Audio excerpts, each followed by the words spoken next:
Mr. K. Hariharan, he's with the Access Asset Management Company. He's the head of the learning and development of the entire Access mutual fund. He's going to take a very important talk here. He's going to speak on behavioral finance, win the investing game by winning over yourself. You know what we generally find is that lots of people, they get taken over by emotions, and these sudden emotions which come in. Now those emotions could be due to any reason. The reason uh, could be that you heard, yeah, he's there. I'll just introduce him in short. Mr. Hariharan, can you switch on your video, please? Yeah. So I don't know what problem took place. So I started explaining your subject to people, but I'll just introduce you in short because we are running about 19 minutes slower due to various tech glitches. Okay. Mr. Hariharan, he's got 13 years of experience in the financial industry across various verticals, including sales management, training, etc. He is a certified financial planner, certified chartered wealth manager, and very importantly, NLP licensed practitioner from Richard Bandler of USA. He's the author of a popular book, Money Muni, a book that explains investments through short stories. So he's a storyteller. He's conducted, and mind you, more than 520 plus workshops on financial planning, goal planning, retirement planning for families across the country, spanning more than, hold your breath, 80,000 investors. He's conducted more than 1,700 similar sessions on equity, debt, macroeconomics, financial planning, using the power of subconscious mind for huge number of investors and for market participants. So Mr. Hariharan, we are rearing to go. We are rearing to listen to you. And this, I would say, please listen carefully. This could be the biggest game changer for everybody. You win over yourself.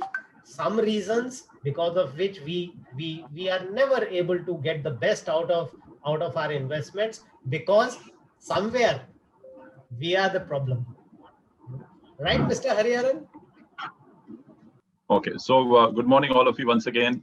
And thank you, Sanjeev ji, for giving us the opportunity.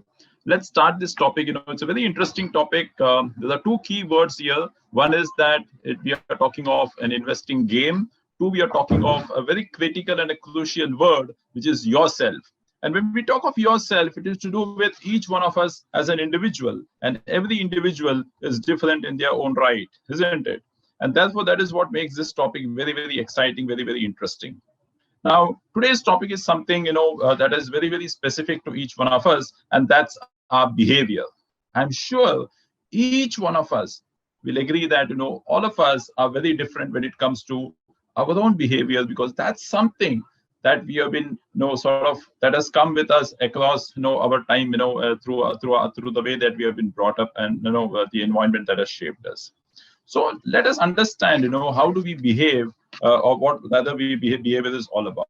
When we talk of behavior, it is essentially what you and I do. And when we talk of what we do, it's an action. And if it's an action, it is nothing but a decision that each one of us take. And each one of us, you would agree, that take a lot of decision in our life every moment. Let's look at a very simple example. Many of you are attending today's session. That's a decision that you took. Isn't that an action? Some of them would have decided not to attend. That's also a decision. That's also an action. Even when we think that we're not going to do anything, that also is a decision that we take. And if behavior is so important and critical, let us understand how you and I take decisions in our life. And I'm going to ask a very simple question to all of you. And I want you to respond in the chat box that's available for you. The question is this: if I offer you 100 rupees today, or I say that we meet next week and I will give you 101, which one will you choose? Will you choose 100 today or 101 in the next week? Just type 100 or 101 in the chat box. Let me get some responses. Okay, as I see, a lot of people have already put 100. Fantastic, very good, so much. Thank you so much for your great participation. Few people have also selected 101. Great, thank you so much, fantastic. I'm not going to disclose the answer for this question, but I'm sure in the next 20 minutes that we are going to discuss, you would have realized which is the one that we should have chosen. I'm going to leave at that point in time, right? So let's quickly get into this, and I'm going to start with a story. And this is a story of two investors. The first of them is a lady by the name of Grace Groner. Let me give you some background about this lady. This lady was born in an extremely poor family. And at a very young age, she lost both her parents. At the age of 12, one of her relatives put her in an orphanage. Very tragic. And you can imagine if there are no parents, the biggest impact that happens is on the education.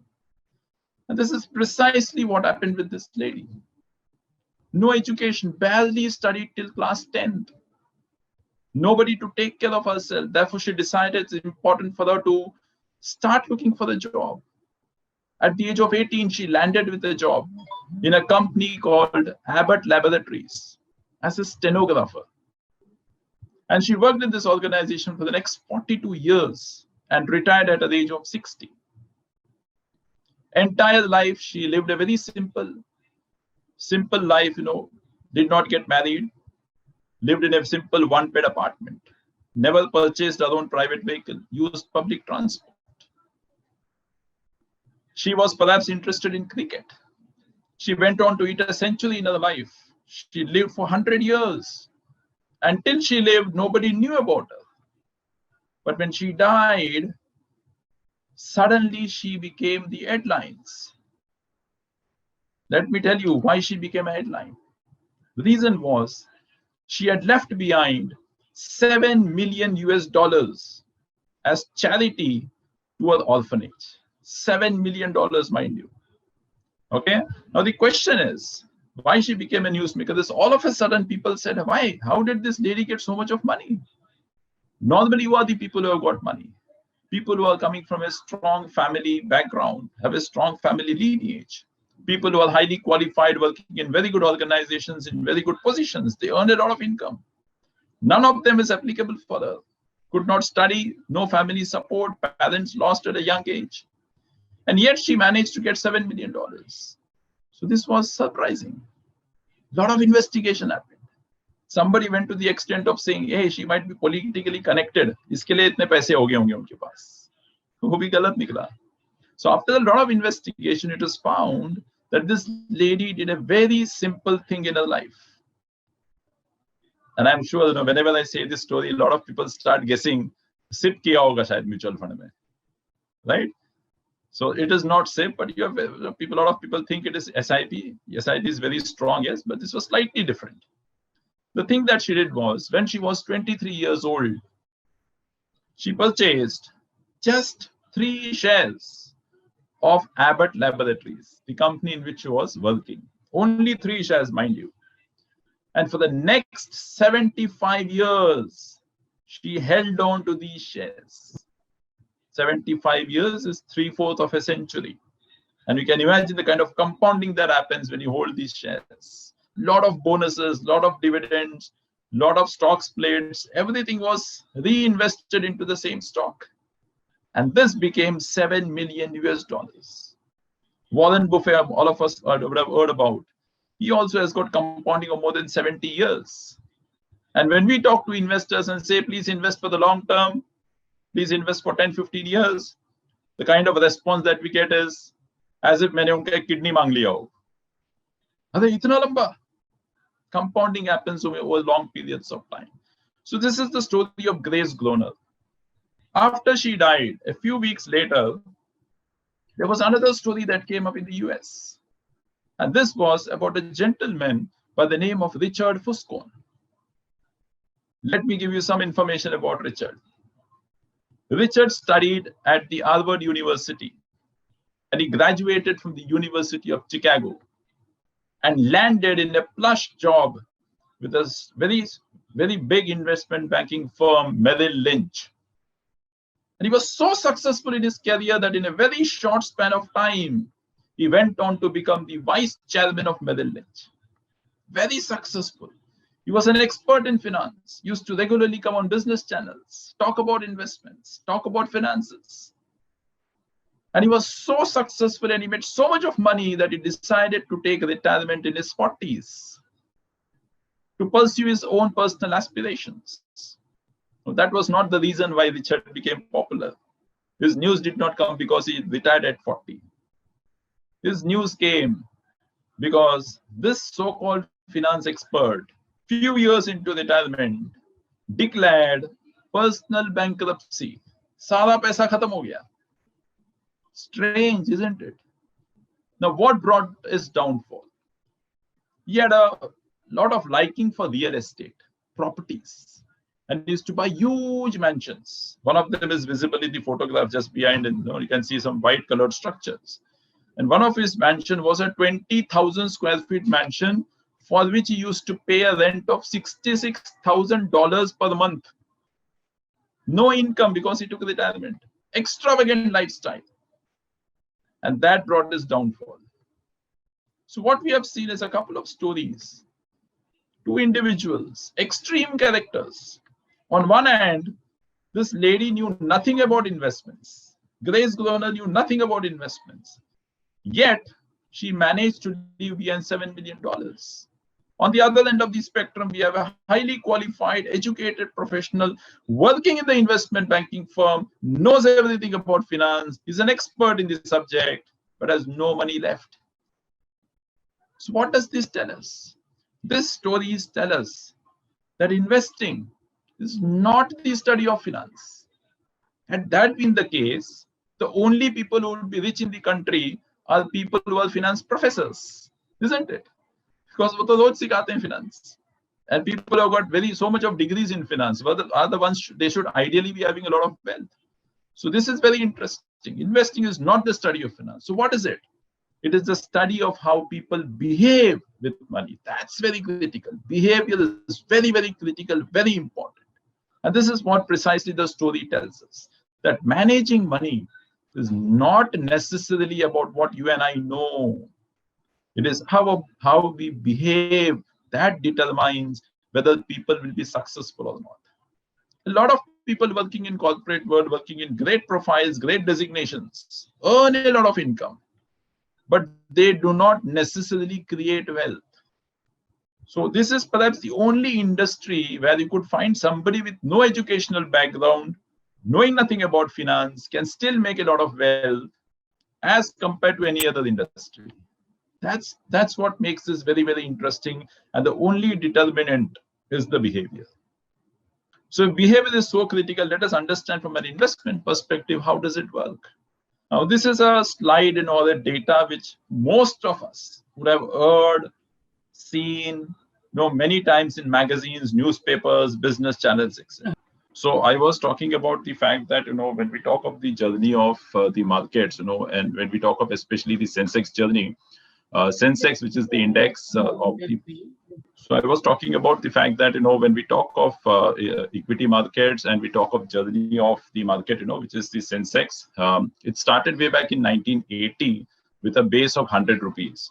That 100 rupees today in 2020 December became almost 47,750. So what it means is somebody would have invested 1 lakh way back in 1980, that value would have been close to about 4.8 crores. Now everybody knows this. If I translate this into annualized terms, this is close to about 15% per annum.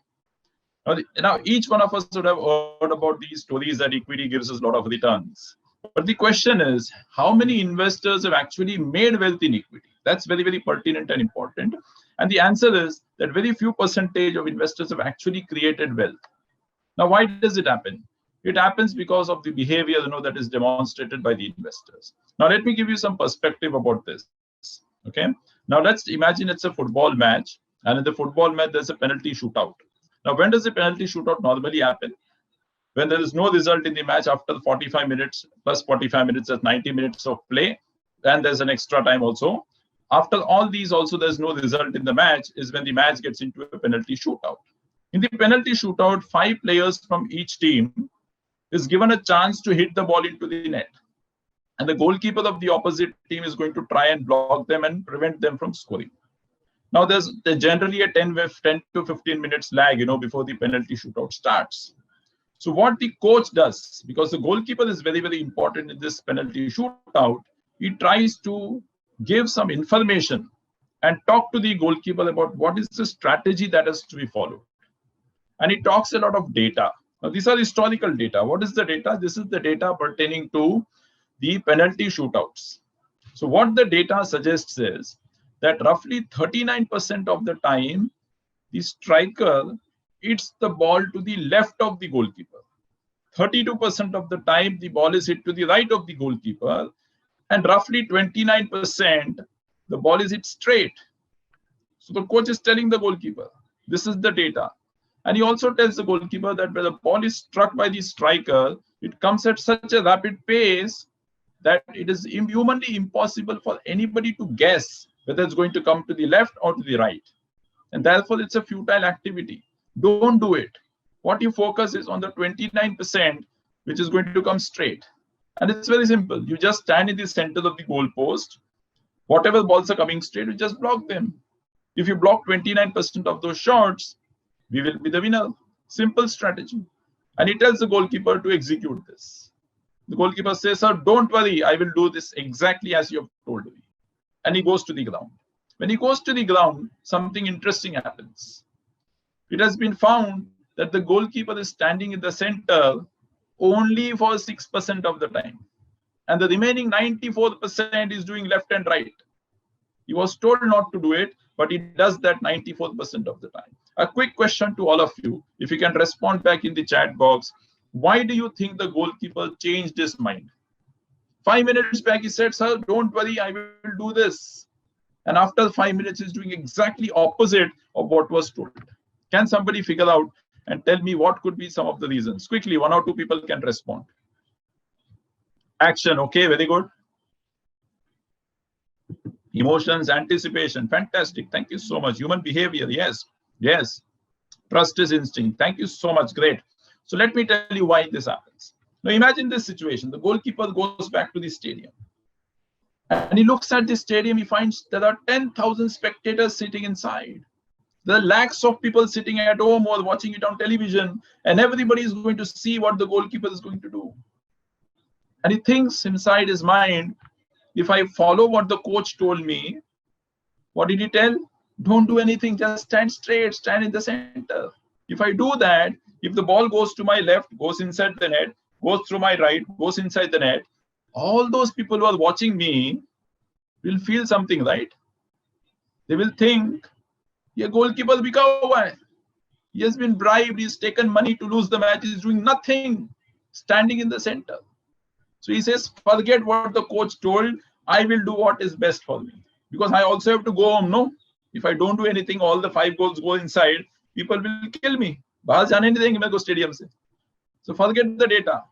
And this is what brings about. So the pressure of the situation brings about the change in his mindset, change in his behavior. And this is exactly what happens in investments also.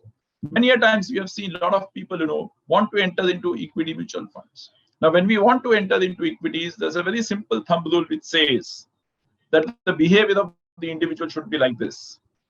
If you want to create wealth, you should buy when the market is low, sell when the market is high. Simple, I repeat, buy when the market is low, sell when the market is high. All of us know this intuitively.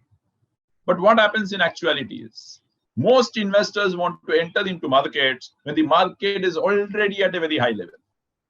Why this happens? Because of emotions. What is the emotion playing in the mind? Greed, lalach. Why? Because everybody else is making money. I also want to make money. This is the simplest way to make money. Let me enter into the market. But you are entering when the market is at a high level. Let's imagine you invest 1 lakh rupee. After 6 months, the market falls by 10%, comes to 90,000 rupees. There's a loss of 10,000 in your portfolio. What happens now? All around, there's negative news because market has corrected me. There should be some reason. Everybody is saying because of COVID, because maybe of political situation, etc., etc. So what is the thought process at that point in time? Hey, everybody is talking negative about the markets. Today, I'm already facing 10,000 loss. This 10,000 can become 20,000, 30,000. Let me exit. So what did you do? You purchased at high level, exited at low level, exactly opposite of what we want you to do, just like the goalkeeper. And people keep on repeating this, and they finally say, "Toba, toba, ye market bahut kharab cheez hai. I will never get into the markets once again." Who is to be blamed? It's the investor behavior that is to be blamed. So data suggests that there's a difference between what the investment has generated versus what the investor has got. And that difference is attributed to the behavior of the investor. And we call this as the behavior gap. Okay, so people blame the markets, but they are themselves to be blamed for this. So this is what behavior is all about, very, very important and critical. Just a couple of last slides before I conclude. So if behavior is so important and so critical, and that determines whether you and I will create wealth in our life, what should we do as an investor? How do I control my behavior? There are two elements to it. There are two things in life. One is a circle of concern, there's a circle of influence. What is the circle of concern? It is everything and anything that concerns us every day. It could be the traffic situation. Every day we drive. I know that I'm going to stuck in the traffic for 30 minutes. And we get frustrated. But can I do anything about it? The answer is no. But that keeps on bothering us, takes a lot of our mind space, a lot of time. But these are things which we can do nothing about. And in investments also, there are so many things which concern us. It could be the markets. It could be the government policies. It could be what is RBI going to do. It could be the political situation. All of these are concerning us. But can you and I do anything about this? No. What is it that we should do is focus on things which are under our influence, our control. When it comes to investments, what are they? It is the discipline that come what may, I will continue my SIPs. Come what may, whatever happens in the market, I am going to persist with my investment for long periods of time.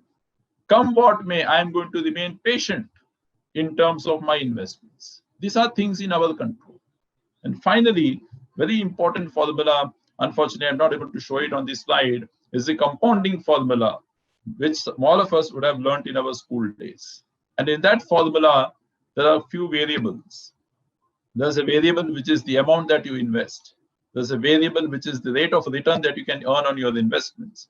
And there's a variable which is the time. For what period of time are you investing? Now, out of these three parameters, the most important parameter, or rather I would say the most discussed parameter, is the rate of return. कि कितना return बन सकता है. But rate of return is not in our control, especially in equities. So forget that, ignore that. Focus on what you can influence, which is the amount that you can invest. Whether you want to invest 10,000 rupees per month, you want to invest 50,000 per month, is your choice. For how much time period should I invest? Should I do it for 5 years, 10 years, 15 years, is your choice. These are things in your control. So focus on those things which are in your control. Ignore things which is beyond your control, because in equities, over the period of time, we have seen that the rate of return will definitely come. So focus on that as an investor to become a successful investor. And this is how you can sort of influence your own behavior. That's critical, because markets every day will have some or the other event that's happening to us. If you keep on reacting to those noises, we'll never be able to create wealth. Finally, before I conclude, if we want to manage our behavior as individuals, all of us are human beings. We are emotional in nature. And therefore, it is always important if we can get some guide or a coach who can help us, especially through times which are very difficult. The same like what we saw in Mahabharata, where Arjuna and Krishna. Arjuna was so confident, he was so full of energy and josh that he wanted to fight the war. And he tells Krishna, take me to the other side. Let me have a look at all those people who have come to fight against me. Full of energy and josh. And when he goes there, he finds Bhishma Pitama. He finds his Kulguru. He finds Dronacharya. He finds his own Kaurava brothers. And when he sees all of them, he becomes sentimental. He becomes emotional. He says, how can I kill them? How can I kill my own Bhishma Pitama? He says, Krishna, take me away from this battlefield. I don't want to fight this. Wants to run away from the battlefield. Krishna, through the Bhagavad Gita, tells Arjuna that it's important for you to stay in this, fight it out. Do you want to be remembered as a coward who has run away from the battlefield, or do you want to be remembered as a warrior who fought it out in the battlefield? And even if you die, history will remember you as a great warrior. Choice is yours. And then we all know the story of how Arjuna fights. Same applies to us as investors, especially when markets don't do well. Emotion of fear comes into us. We tend to run away from the markets. And that is why you need a coach, you need a guide who can counsel you at that point in time. Hey, don't run away. This investment is for your child's education. This is for your marriage. This is for your retirement. Don't run away, because if you stay in this market, which is the battlefield, you will definitely win. So you need a mentor and a coach and a guide. So always take a professional help in your investments, and that will help us to sort of, to a large extent, reduce our emotional decisions and wrong choices that we make in investments. So this is what I wanted to share. Sorry for the technical glitch. Unfortunately, I could not share the shares. Otherwise, this would have been much more impactful. Nonetheless, thank you so much for your time and for your participation and for your patience. If you have any questions, I'm ready to try and take those questions. Thank you so much, and Jai Hind. Mr. Hariharan, there were technical glitches, definitely. But even then, I must say what you have projected is really powerful. And, I'm already booking your time for future, that we will definitely have one very big session on this, because I firmly believe that, markets will do what they want to do. Interest rates will go up and down. None of us has any control over it, right? But what we have control over is our emotions, which normally we do not have exercise any control on. So this is very, very powerful. Now my question to you is on the same lines. It's a very tricky thing that I'm going to ask you. We say, don't try and time the market, because you cannot time it. But if you have a wrong entry, then you'll not make good profits. Fine. So that is what controls our emotions. What do you say to this? Yeah. So, see, the most important thing is that, time. All of us know that time is the greatest healer, whether it is personal thing, it's professional, is investment. A lot of things that we sort of suffer, is because of we are concerned about what is happening in the immediate. And we know that over the period of time, it sort of auto-corrects and everything sort of comes back to normal. If it's a personal loss in the family, all of us get impacted by it. That's an emotional loss. But over the period of time, we try and overcome it, and we are sort of normal after 6 months or 12 months. Same applies to investments. Even if you have a wrong entry. So what is the meaning of wrong entry? Is the example that I talked about, that people enter when the market is at a very high level. Now, the worry is if people start reacting in the immediate first correction that happens, and they tend to exit from those investments, is where the problem is. I have no problem in somebody entering the market even at a 53,000 Sensex level, as long as the time period is 5 years, 10 years.